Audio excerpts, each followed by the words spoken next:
کیا آپ جانتے ہیں ایک دن موسیٰ سے پوچھا گیا دنیا میں سب سے زیادہ علم کس کے پاس ہے؟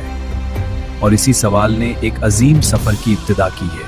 موسیٰ نے جواب دیا میرے پاس۔ تب اللہ کی طرف سے رہنمائی آئی کہ ایک بندہ اور ہے جسے وہ علم دیا گیا ہے جو تمہارے پاس نہیں۔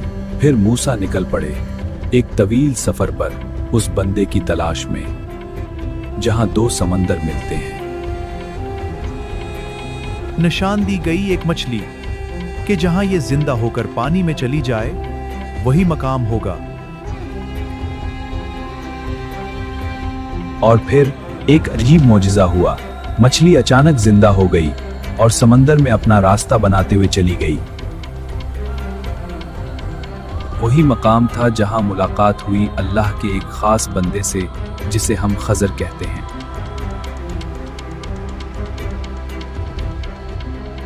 کیا میں آپ کے ساتھ چل سکتا ہوں تاکہ آپ مجھے وہ علم سکھائیں جو آپ کو دیا گیا ہے؟ آپ ہرگز صبر نہیں کر سکیں گے۔ پھر شروع ہوا ایک سفر جہاں ہر قدم ایک آزمائش تھا اور ہر لمحہ صبر کا امتحان۔ سب سے پہلا امتحان ایک کشتی میں سوراخ کر دیا گیا۔ موسیٰ یہ دیکھ کر حیران رہ گئے۔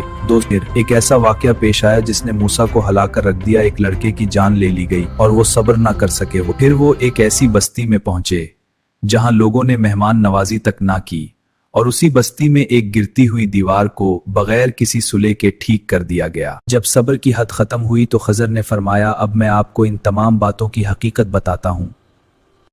خضر نے فرمایا وہ کشتی چند غریب لوگوں کی تھی اور ایک ظالم بادشاہ ہر اچھی کشتی کو زبردستی چھین رہا تھا، اس لیے میں نے اسے عیبدار کر دیا تاکہ وہ محفوظ رہ جائے، اور وہ لڑکا اگر زندہ رہتا تو اپنے والدین کو سرکشی اور گمراہی میں ڈال دیتا، اس لیے اللہ نے چاہا کہ ان کو اس کے بدلے ایک بہتر اولاد عطا کرے۔ اور وہ دیوار دو یتیم بچوں کی تھی جس کے نیچے ان کا خزانہ چھپا ہوا تھا۔ ان کا باپ ایک نیک انسان تھا، اس لیے اللہ نے چاہا کہ وہ خزانہ محفوظ رہے۔ یہ سب کچھ اللہ کے حکم سے تھا۔